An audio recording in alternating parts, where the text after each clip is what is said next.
Hola amigos, bienvenidos a Germánica para Todos. Yo soy Daniela y hoy vamos a hablar sobre cuál es el significado de este tema de la castración psíquica. Existen las hormonas masculinas o testosterona que posibilitan la capacidad reproductiva y el interés sexual del macho o el interés sexual en general. Y las hormonas femeninas o estrógenos que posibilitan la disponibilidad, como decía el doctor Hammer, a amar, o dicho de una manera un poco más cruda, a dejarse poseer o entrar en celo, y la ovulación.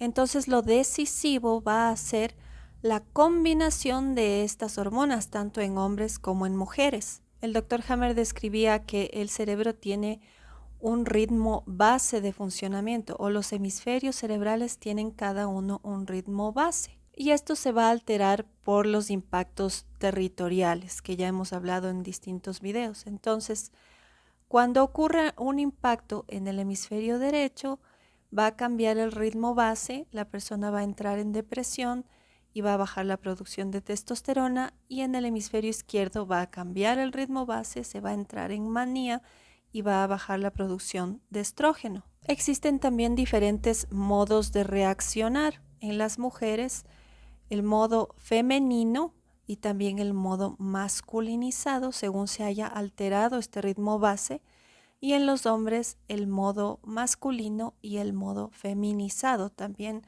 después de ya haber recibido uno o varios impactos. Entonces, a lo que se refiere el doctor Hammer con castración psíquica, o cuando una persona está castrada psíquicamente, o quizá más específicamente un hombre está castrado psíquicamente, va a ser en el caso de los hombres diestros, cuando ya ha tenido un primer impacto en el hemisferio derecho y entra en depresión, y los hombres zurdos cuando ya han tenido su primer impacto en el hemisferio izquierdo y entran en manía.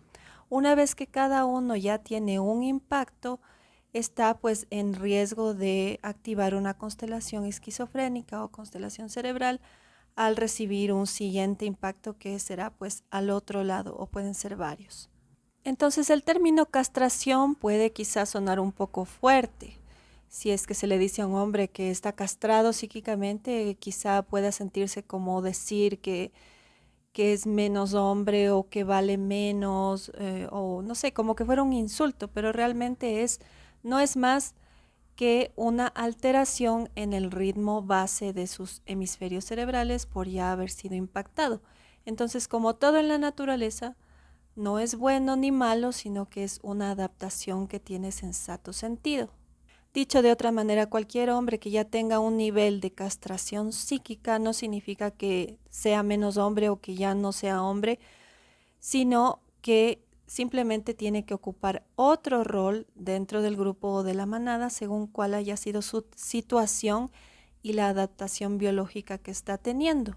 Es decir, significa que no puede ser el jefe de la manada, pero puede ser o ocupar cualquier otro rol, y no por eso va a ser menos importante. Situaciones similares se ven, por ejemplo, en otros mamíferos como los lobos. En una manada de lobos, solamente el alfa, el macho alfa, es el que tiene derecho a reproducirse con la hembra alfa, y todos los demás miembros de la manada podríamos decir que están castrados psíquicamente o bioquímicamente. Y esto tiene el sentido pues de que cada uno ocupa distintos roles para el funcionamiento eficiente de la totalidad del grupo y obviamente la supervivencia de todos los individuos y de la especie. Esta castración psíquica va a determinar en gran parte el carácter de las personas, que muchas veces ha sido visto desde una perspectiva moral, pero si cambiamos esa perspectiva y lo miramos desde la biología, desde el sentido biológico, pues tiene una razón de ser, en cada caso totalmente sensata. Podemos decir también desde lo que nos explicó el doctor Hammer que el carácter lo definen las hormonas o estas alteraciones hormonales que determinan también cuál es el rol que ocupa un individuo en el grupo o en la sociedad. El carácter de la persona se define por el rol que tiene que ocupar o la función que necesita cumplir. Y esto tiene un sentido dentro de las relaciones sociales, que son las relaciones territoriales, especialmente en nosotros los humanos y en cualquier otro animal, sobre todo mamífero, que son animales de grupo. Explicando un poquito más cómo impacta esto en los hombres, un hombre diestro que ya tiene un primer impacto en el hemisferio derecho y entra en depresión, ya está feminizado hormonalmente hablando. No significa que deja de ser hombre, pero su percepción pasa de masculina a feminizada. Puede haber tenido un impacto pequeño, mediano o grande y eso pues determinará qué tan feminizado se vuelve su carácter. Y si tiene un segundo DHS que impactaría en el hemisferio izquierdo y le produce manía, de todas maneras permanece en este estado feminizado. Si las circunstancias lo permiten y él puede utilizar la constelación maníaco-depresiva, cualquiera que sea, para resolver sus conflictos, va a recuperar su ritmo base y su masculinidad, digamos, original. Por otro lado, un hombre zurdo que tenga su primer impacto en el hemisferio izquierdo, que produce manía, la manía le va a dar un comportamiento como más masculino y en el segundo conflicto, en el segundo impacto que tenga en el hemisferio derecho, seguirá percibiendo de una manera masculina. Sin embargo, igual se considerará castrado psíquicamente porque está fuera de su ritmo base.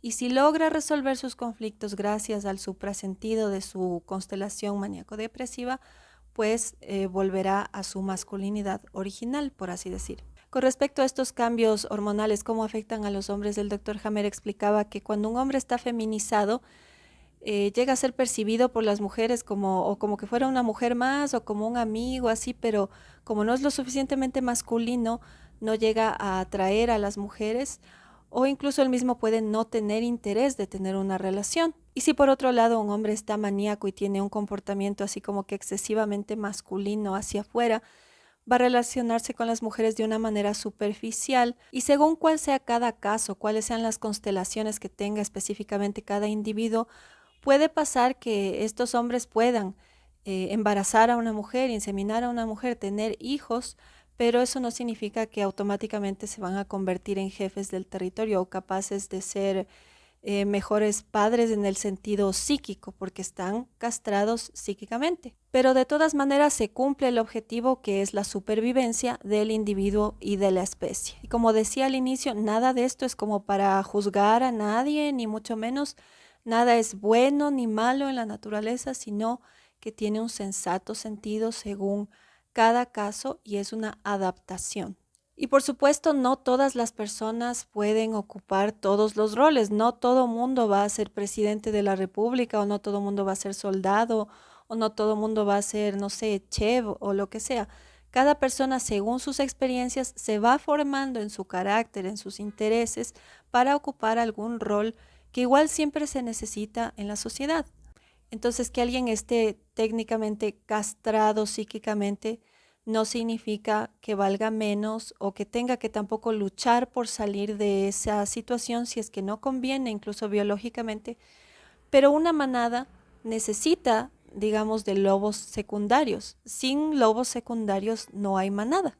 También el doctor Hammer menciona que en esta sociedad civilizada hemos olvidado la manera biológica de hacer las cosas o hemos olvidado nuestros roles biológicos. Pero asimismo vamos viendo pues que nos vamos adaptando a estos tiempos modernos en los que vivimos y tampoco podemos señalar al resto diciendo que está haciendo malas cosas porque alguna razón tendrá según la experiencia que ha tenido. Entonces lo importante sería o aconsejable reconocer cuál es mi rol, cuál es mi situación hormonal y también la de los demás, incluso para no generar falsas expectativas que me puedan decepcionar o rencores, enojos que podrían evitarse y ocupar esa energía pues en cosas más importantes. Dentro de este tema también quería aprovechar para explicar un poquito lo que significa dentro del psicoanálisis, lo que se llama el complejo o angustia de castración, que no es exactamente lo mismo la castración psíquica que la castración psíquica que menciona el doctor Hammer, pero podemos encontrar ahí un poco también un sentido. Dentro de la psicología o el psicoanálisis se aclara que al hablar de castración, pues no estamos hablando de una castración física. El doctor Hammer también habla de la castración física o a través de medicamentos externos, pero eso no lo vamos a tomar, no lo vamos a tocar ahorita. Pero la psicología y el psicoanálisis aclara que la castración es una experiencia psíquica. Aunque como expliqué antes, nosotros sabemos que realmente es una experiencia biológica o una experiencia hormonal. Pero bueno, ¿qué nos dice el psicoanálisis? Básicamente que el complejo o angustia de castración o también la teoría de la castración se refiere a cuando el individuo tiene conciencia, por un lado, de la diferencia anatómica entre hombre y mujer, o sea, cuando los niños tienen esta conciencia de la diferencia anatómica, y después es lo que pone fin al complejo de Edipo. Para no hacerles tan largo el cuento, les voy a dar un ultra resumen de qué significa esto, pero es diferente en el hombre o en el niño y en la mujer o en la niña. En el niño existe básicamente el miedo o la amenaza de ser castrado físicamente porque se da cuenta de que las niñas no, o sea, tiene el conocimiento de que las niñas o las mujeres no tienen pene y él tiene miedo a nivel inconsciente de que en algún momento él también pueda ser castrado. Y Freud habla de que, bueno, todo niño en algún punto de su vida empieza a tener deseos incestuosos hacia su madre. Y esta amenaza a nivel psíquico empieza a darse por la figura del padre, que digamos empieza a poner límites, ya sea de manera directa o por pensamientos o sueños del niño, que el padre le dice que no puede tener esos deseos. Entonces, básicamente, el complejo de Edipo en el niño termina cuando él acepta la ley o los límites que le ha puesto su padre, de que pues hay básicamente límites para el placer y el deseo y que no pueden realizarse con su madre, sino que tiene que buscarlos, digamos, en otro lado. Y esto también tiene, digamos, un sensato sentido de que afirma la identidad masculina. Por supuesto que a lo largo de este proceso que les he resumido muchísimo, se pueden dar DHS y una serie de cosas que van a cambiar el resultado. Por otro lado, el psicoanálisis nos explica este complejo o angustia de castración en la niña cuando ella se da cuenta de que no tiene pene y pues empieza a sentir envidia por el pene. Esto después se traslada a una especie de odio o rencor hacia la madre por ser igual a ella y se aleja y se separa de la madre y cambia de objeto de afecto, como se llama en psicoanálisis, es decir, traslada ese amor o interés hacia el padre, o sea, hacia el sexo opuesto en el caso de la niña. Y va solucionando esta envidia por el pene con la posibilidad de ser madre. Y a nivel consciente o inconsciente desea que el padre le dé un hijo. Pero ahí también surgen el tema de los límites y se da cuenta que el padre no va a poder llenar esa necesidad y entonces deposita esperanzas en el padre que no pueden ser satisfechas y el complejo de Edipo en la mujer termina con la decepción y surge entonces la necesidad de ser amada pero por otro hombre que no sea su padre y ahí digamos también se define la identidad femenina digamos heterosexual. Nuevamente, como dije antes, muchas cosas en este camino del desarrollo psíquico pueden cambiar, pueden haber DHS, pueden pasar muchas cosas y el resultado ser pues tan variado como cantidad de seres humanos existimos en el planeta. Me parecía interesante compartirles esto porque si bien el psicoanálisis no está dentro de la germánica, al conectar ambos conocimientos puede contribuir a conocernos un poquito mejor como seres humanos o el porqué de muchas situaciones. El doctor Hammer demostró de manera científica cómo se van dando estos cambios y podríamos decir que también explica o termina de dar una explicación más concreta a estas teorías propuestas por el psicoanálisis. Algunas personas me han pedido que haga un video específicamente sobre la homosexualidad, pero no me he animado todavía porque es como que un tema bien delicado. Podrían haber muchas personas que se ofendan, que entiendan las cosas quizá al revés, o que por qué no también YouTube me pueda poner una censura o alguna cosa así. Y la idea no es esa, sino pasar un poquito como por debajo del radar de YouTube para poder seguir difundiendo en este canal estos conocimientos, pero ese tema es un poco, digamos, derivado de lo que he hablado en este video, entonces espero que les haya servido para poner un poquito de claridad si tienen dudas en ese sentido. Espero que les haya servido todo lo hablado el día de hoy. Recuerden suscribirse si no lo han hecho todavía, darle like para que llegue a más personas, compartir. Si quieren apoyar al canal y ser miembros, los enlaces están en la parte de abajo, igual a las páginas, a los grupos. Gracias por estar aquí, por el interés, también por el respeto, por las buenas vibras, también los bonitos comentarios que a veces dejan. Y nos vemos en un próximo video.